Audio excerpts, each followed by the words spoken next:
Olá a todos, voltamos com o nosso ponto de hoje.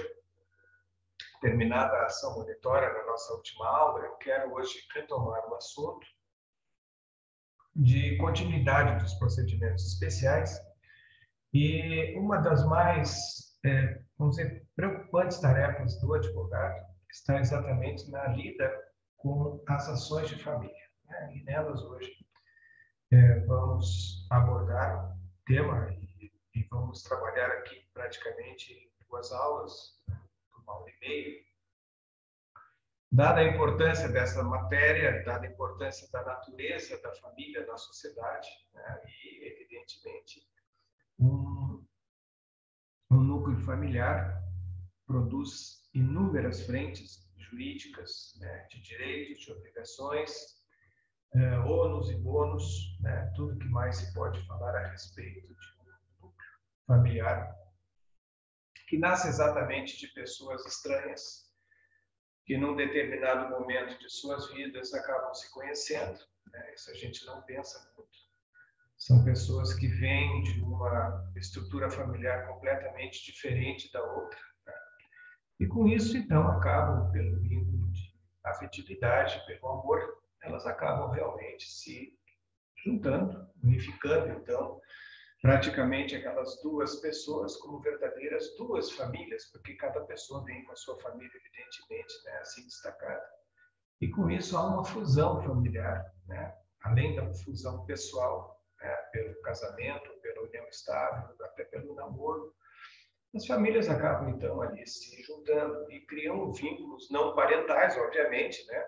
Mas vínculos de afinidade, né? Começou lá por Adão e Eva, né? Quem tem por essa história uma referência, e quem acredita nisso. Adão e Eva, exatamente, as duas pessoas estranhas, né? Que delas brotaram várias outras famílias, e com isso, evidentemente, os primeiros problemas familiares, a começar pelo próprio momento de retirada do casal Adão e Eva do paraíso, né? Quando Deus verificou que eles estavam cometendo infrações, vamos dizer assim, às leis divinas, né? Com a tal da maçã ofertada pelo demônio, pelo diabo, e culminando então com a cruel situação da morte dos irmãos Caim e Abel, né? Com o primeiro assassinato histórico que se tem, né? De Caim matando Abel, e com isso houve uma, uma primeira frente de análise, né, do aspecto familiar, sob o ponto de vista jurídico, né?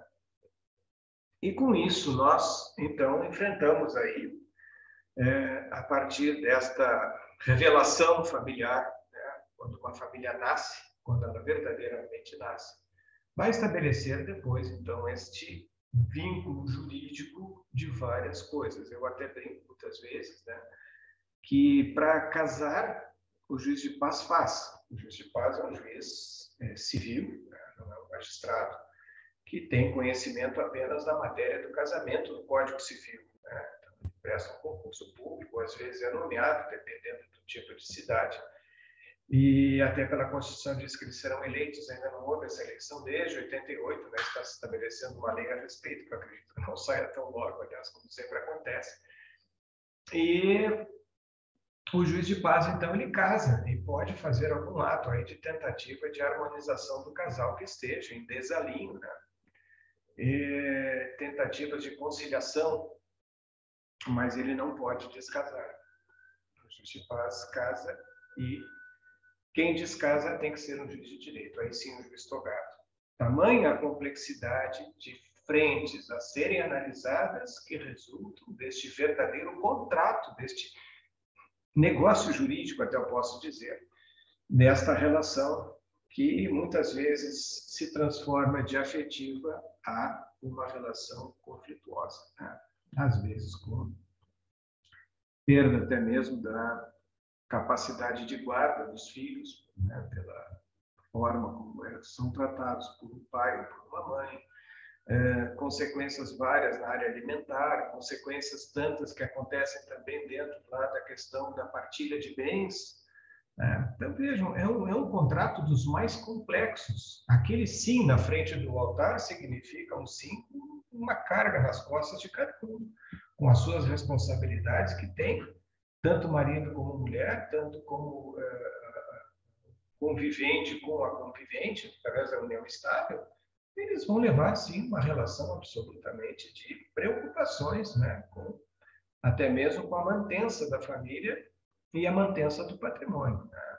A mantença, acima de tudo, da paz familiar, que é muito difícil, a gente sabe, né, diante de situações em que os filhos vão crescendo, vão ter lá suas grandes descobertas, né, na sua fase de crescimento até chegar à adolescência, depois à fase adulta, que muitas vezes se dão conta de que realmente o quão, enfim, afoitos foram naquela relação com seus pais, e os pais, às vezes, também com os filhos, né? Então, isso é bem complicado, na medida em que nós encontramos nessa relação familiar uma fonte inesgotável, eu digo, uma usina de problemas que podem, né, muitas vezes, acabar mesmo, infelizmente, no rompimento dessa família, né? Então, são situações que devem ser aí sopesadas, pensadas.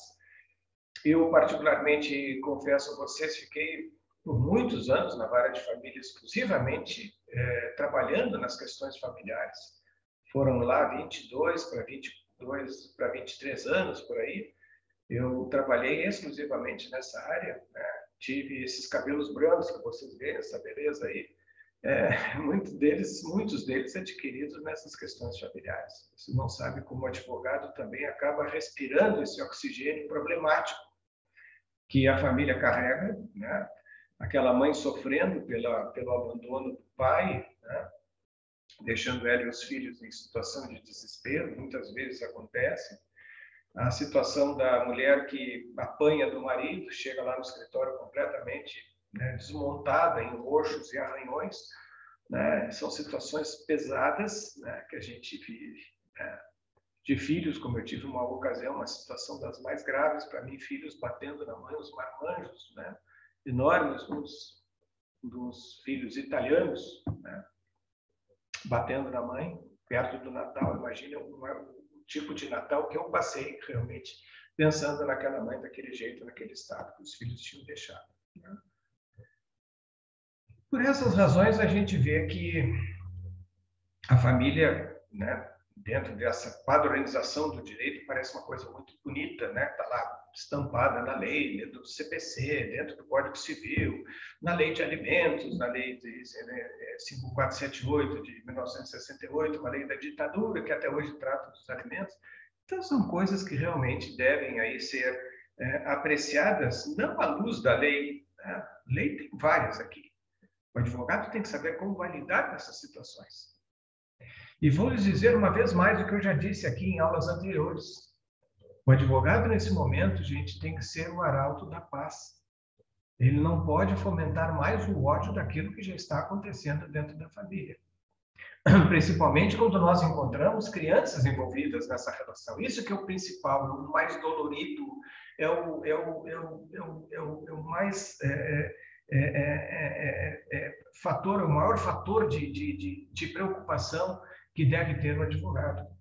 É alertar a pessoa, aquele pai ou aquela mãe, em relação à criança, né? Aquele pai que muitas vezes promove aos filhos, né, uma má imagem da mãe, né, uma alienação parental absurda que se tem feito, né?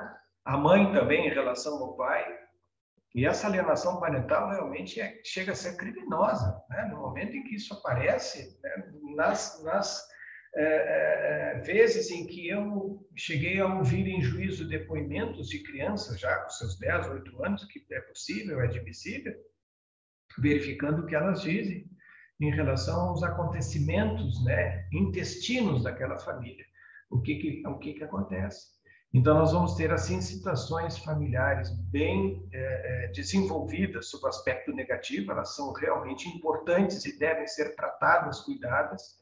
Não sei se com a psicologia, não sei se com a psiquiatria, não sei se com conselhos, né, dos familiares mais adultos em relação àquele casal, dos pais, das mães, dos sogros, das sogras, enfim, gente que possa se intrometer e, quem sabe, acalmar, mas às vezes acaba realmente por acontecer, né, de não haver solução, né? E nesses casos, infelizmente, a solução outra não há que não buscarmos o rompimento, né, o desfazimento desse negócio jurídico, vamos dizer assim, o distrato desse contrato, né, que foi feito, assinado, definido com tantas expectativas, né, com tantas esperanças, né, no futuro daquelas duas pessoas, e acabam frustradas por conta de situações que sejam aí absolutamente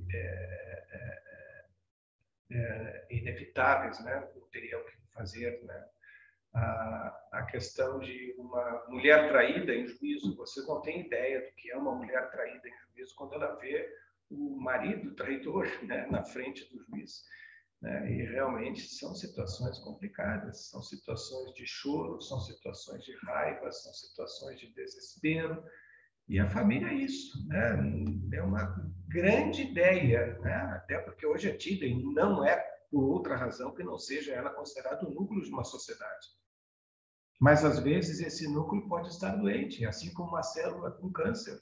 Né? A célula familiar também adquire essas doenças. E muitas vezes, quando a gente vai se dar conta, a doença já está tomando uma metástase, já não tem muito mais o que fazer, infelizmente, nessa tentativa de salvaguardar aquela família. Né? E sobre esta salvaguarda que deve ser feita, o advogado também deve contribuir nesse ponto. O juiz, o promotor devem contribuir também. Tentar o máximo. Né? Eu, quando vejo, por exemplo, um casal que chega lá no escritório, querem fazer o divórcio, ou querem fazer ali a desconstituição da sociedade familiar, o que eu digo? Vem cá, vocês têm certeza disso? Vocês tentaram tudo que vocês podiam fazer? Eu digo para eles, para mim, ganhar os meus honorários, fazer o divórcio de vocês é uma beleza, é uma barbada. Está aqui, com 2, 3 folhas eu termino o problema. Mas como fazer com vocês em relação à possibilidade de uma tentativa? Vocês vão ver que quando chegar alguém lá no escritório de vocês, vai dizer assim, olha, eu tentei, mas assim, quem sabe, né? Eu acho que não dá certo. Essa pessoa ela está insegura. A pessoa que está segura com aquilo que ela quer fazer, e seja qualquer outra situação, até mesmo um contrato imobiliário, qualquer outra coisa, ela vai dizer um sim ou não, ela vai ter segurança. No momento que a pessoa começar a balbuciar, ela começar a tirar alguma coisa da cartola, querendo justificar isso, aquilo, não está preparada. Então, eu digo sempre, gente, assim, quem sabe vocês tentam, né? Claro, quando a situação não é muito grave, quando não há agressão, não há nada, né? É uma situação de só insuportabilidade da vida conjugal, faz bem tentar, né?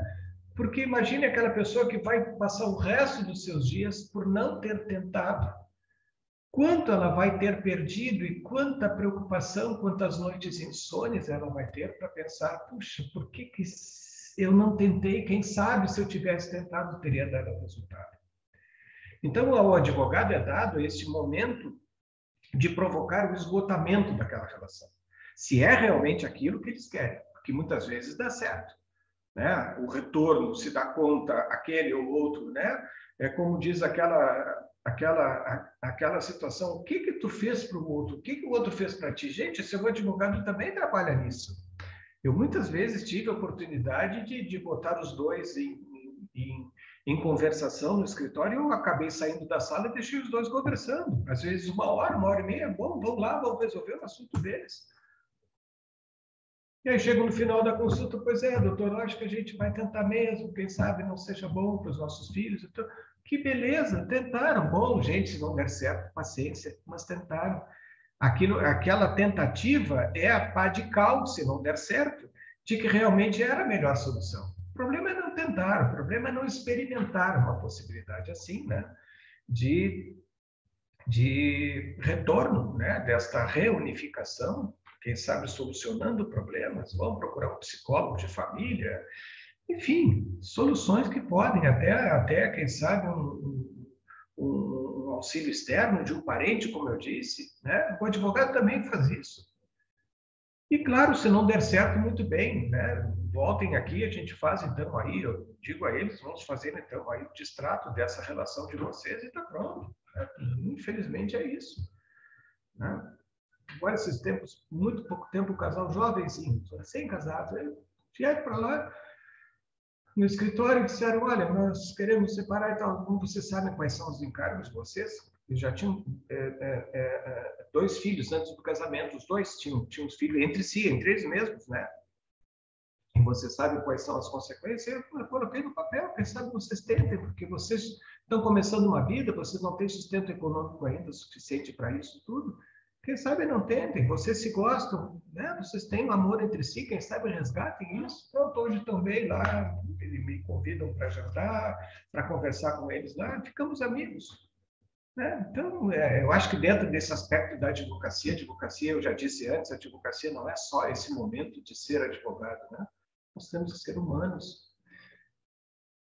Ciências jurídicas, lembram, e sociais. Né? Sociais, isso é tudo. Né? Nós somos sociólogos, nós somos, né, instrumentos da verdade social, não apenas no juridiquês que a gente aprende, né? Mas também na sociologia, nos seres humanos que somos, né? De tentarmos, muitas vezes, aquilo que a gente não consegue. Né? Através de uma conversa interna da família. Às vezes, uma conversa externa de um advogado que sabe, poxa, ali está uma pessoa aqui, né, que tem conhecimento da lei, a pessoa tem conhecimento também dessa parte da relação humana, que sabe, por aí não se tenta, né, de uma certa forma, estabelecer esse contato, né, que é absolutamente necessário, ele é não apenas informativo, mas formativo, né, de uma sociedade melhor. E aí estamos, então, com estas primeiras referências, né? E claro que, desculpem, né? Eu entrei muito nessa questão das relações humanas dentro da área de família, mas é importante que vocês saibam que a lei processual ela não cuida dessas questões, né? A lei processual ela estabelece ali apenas uma mera referibilidade de um aspecto, né, legal, né, conjuntural, sem nenhuma outra preocupação que não a processualística, né? Processualística com, né, o elemento de como é que vai se tocar uma ação dessas. Né? Por isso que eu repito, antes da ação é preciso falar com a razão. Né? A ação é um elemento absolutamente objetivo técnico. Né? E é isso que vamos ver hoje. Né? E para chegarmos a essas ações de família, nós vamos ver que também, o legislador de 2015, quando colocou em pauta essa discussão sobre as ações de família, que são novidade, e é um ponto novo, né, no Código, em relação ao Código de 73, colocou também situações em que as ações de família possam ser também tratadas sob aspecto da consensualidade, né? Da solução amigável, o que já de muito se estabelece, principalmente aqui no Rio Grande do Sul. Fomos nós pioneiros com essas estatísticas, né, de conciliação nas varas de família. Depois eu posso falar um pouco mais sobre isso com vocês. E por essa razão nós estabelecemos aqui, então, uma forma, né, de pensarmos em família e direito de família. Se não há solução para aquela família, se a família já está realmente decomposta de fato, nós temos que solucionar isso de direito. Já tentamos, já conversamos, já lutamos para que aquela família se reestruturasse. Não foi possível, muito bem. Então, nós temos que evitar, e aí vem o outro passo, através do processo, a forma consentânea, a forma consensual, para que esta família resolva os seus problemas de uma vez, mesmo que esteja desconstituída, para que cada um da família consiga fazer a própria vida. Por que eu digo isso? Porque nas questões de família, muito mais quando se trata de litígio, quando as pessoas estão realmente em pé de guerra, estas ações levam ao envelhecimento da pessoa, ao empobrecimento patrimonial. A questão da saúde é absolutamente atacada de maneira letal, às vezes, com ataque cardíaco, infarto. Então, aí entra também o advogado para buscar o mais que possa transformar aquilo que poderia ser um potencial litígio, uma grande briga, em uma situação de paz. Tentar fazer com que aquela ação que seria litigiosa, que ela se faça, sim, como ação, mas de maneira amigável. Que se busque a jurisdição voluntária e não a contenciosa nesses momentos. Passaram uma temporada, vamos dizer assim, de 10 anos no processo, ninguém aguenta. Está lá sempre vendo o ex ou a ex, aquela situação de traição que foi mal resolvida, né? Aquela situação de abandono que o marido deixou a família, as crianças, a mulher, etc. Vale a pena ficar mastigando ódios por tanto tempo?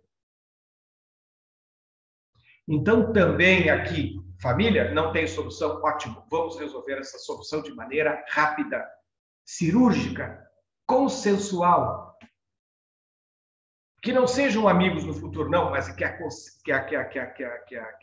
separação, que aquele divórcio seja consensual, seja amigável, sob o ponto de vista processual. Não quero ninguém que saia dali amigos abraçados e rindo tomando cerveja depois, não é isso.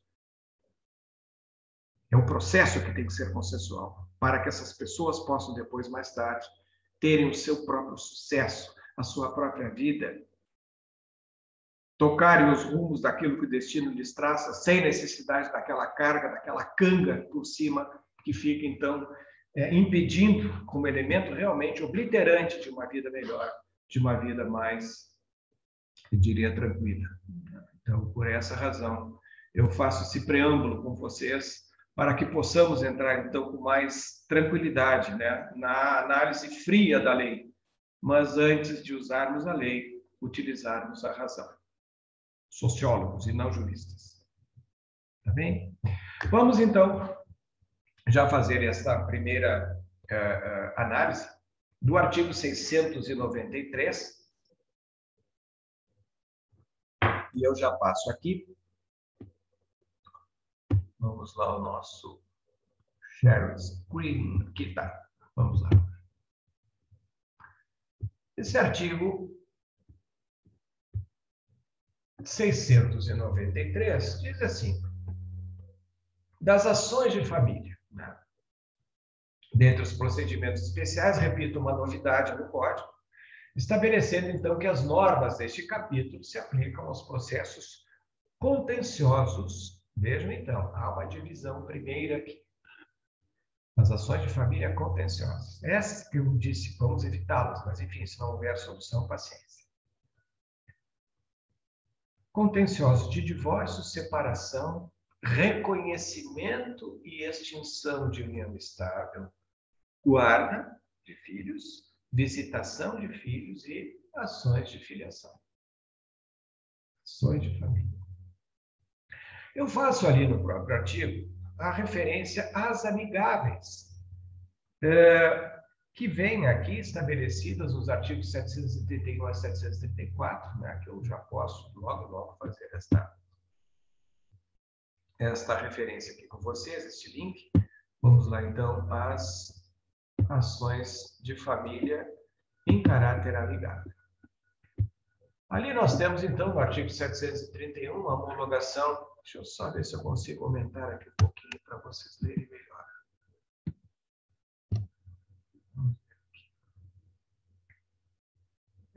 731.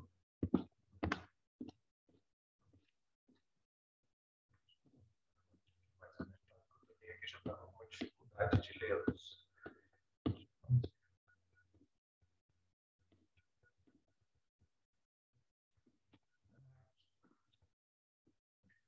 A homologação do divórcio ou da separação consensuais, observados os requisitos legais, poderá ser requerida em petição assinada por ambos os cônjuges. Porque é isso que a gente quer, é isso que eu disse há pouco, ambos os cônjuges assinando a mesma petição, sem gasto com 2 advogados, um advogado para os 2 é possível, não tem problema nenhum, né? Não tem também problema se cada um tiver o seu advogado, mas o importante é que aquele documento já seja uma clausulação daquilo que as pessoas desejam fazer em juízo de maneira amigável. Então, o que vai se fazer constar nessa documentação? Ali, inciso primeiro, disposições relativas à descrição e à partilha dos bens, relativas à pensão alimentícia entre os cônjuges, o acordo em relação à guarda dos filhos incapazes e o regime de visitação, e o valor da contribuição para criar e educar os filhos. Isso aqui é exatamente a verba alimentar, né?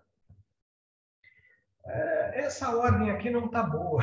Eu vou dizer para vocês, parece que o mais importante é a partilha dos bens. Espera lá, o mais importante não, o mais importante é a proteção dos filhos, guarda, visitação, alimentos.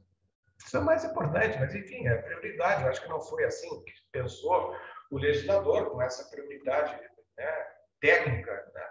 Colocou, acho que de uma maneira aleatória, colocou as 4 disposições, esses incisos, como nenhuma referência de princípios ou de importâncias, né? Mas eu penso que primeiro ali a questão da guarda dos filhos, isso é o mais importante, com quem fica, qual o direito de visitas, quem alimenta, né? Quando é destinado a este alimento, que é a criação e a educação dos filhos, essa verba alimentar, né? E depois, sim, se há disposição de pensão entre os cônjuges, né? Vejo que ali está em segundo lugar. Não, espera lá, a primeira coisa, os filhos, né? Os incisos 3º e 4º ali estão completamente fora do contexto, né? Eles deveriam estar ali na principalidade, deveriam estar ali no inciso 1º, com essa referência já direta, né? E outra questão ali, se os cônjuges não acordam sobre a partilha, nós vamos falar mais tarde sobre isso aqui, vamos nesses artigos mais tarde. Se não houver concordância sobre a partilha, elas pode se fazer depois de homologado o divórcio, tá bem? E aí vamos cuidar, então, primeiro do que é primeiro, do que é necessário, do que é principal. Vamos dizer aqui, ó, o próprio parágrafo único está dizendo, se os cônjuges não concordarem com a partilha, como é que a partilha vem em primeiro lugar lá? Vocês acham que eu vou fazer uma petição colocando a partilha dos bens? Que advogado você é? Partilha é secundário, partilha é depois. Os bens se recuperam, os filhos não. A fome se passa. Os bens passam. Né? Eu acho que dentro dessa concepção, haveria aqui se fazer um reparo também nessa matéria, mas enfim. Né? Então, apenas isso para vocês verem que nestes 2 casos, né, vamos voltar então agora ao nosso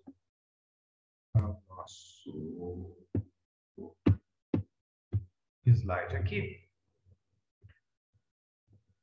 Vejam que nas questões de processos contenciosos, divórcio, separação, reconhecimento, não entram alimentos. Por que entra no consensual? Porque no consensual estão dispondo, já está bem, não tem briga. Alimentos se briga através da ação de alimentos. A Lei 5478/68, né? E também não entra aqui a questão relativa, embora matéria de família, né?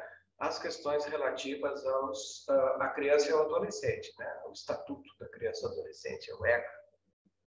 E não se faz mais nenhuma referência a isso aqui, por enquanto, porque esses aí são tratados por leis esparsas, leis distintas, né?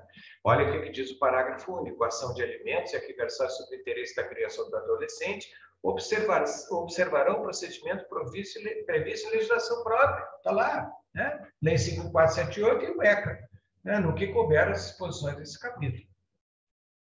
Caberia a mãe que entra com processo de divórcio contencioso contra o pai, caberia a ela pedir alimentos? Também cabe. Só que essa parte de alimentos é uma acumulação de pedidos que vai se adotar a lei de alimentos. vai se adotar disposições, porque está dizendo, observarão o procedimento previsto na legislação. Nada impede que se entre com ação de alimentos na ação de divórcio. São pedidos cumulados. Aliás, como todos são ali, divórcio, partilha de bens, o divórcio mesmo com pedidos de fundo, que é o principal, a partilha de bens, a guarda de filhos, visitação, tudo isso aqui é possível. Nada obsta, nada impede que se faça esse pedido de maneira acumulada à ação principal. Tá? Adiante.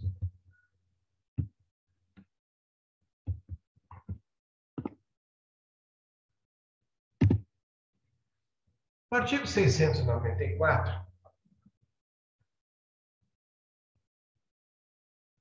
nos diz que nas ações de família, todos os esforços serão empreendidos para a solução consensual da controvérsia, devendo o juiz dispor do auxílio de profissionais de outras áreas de conhecimento para a mediação e a conciliação. A requerimento das partes, o juiz pode determinar a suspensão do processo enquanto os litigantes se submetem à mediação extrajudicial ou atendimento multidisciplinar. Gente, vamos ver aqui esta ideia que já parte lá do processo de conhecimento. Quando vocês viram, e alguns até comigo, o processo civil 1, nós trabalhávamos muito na mediação e na conciliação, para quaisquer outras causas. Mas vou dizer a vocês, notadamente, acentuadamente, mediação e conciliação devem ser tratadas sempre na área de família. O que eu chamei de oportunidade do casal pensar ou fazer pensar sobre a questão do aspecto de segurança da separação, que eles queiram realmente o divórcio, que queiram realmente terminar com a relação estável, a mediação e a conciliação já tentam uma outra forma. Não entendam a conciliação como uma reconciliação do casal. Nada a ver. Aquilo já aconteceu lá com o advogado, com o familiar, com o psicólogo, com o padre, sei lá com quem. Aquilo é uma tentativa de reconciliação. Aquilo que se está falando é conciliação para acabar com o litígio.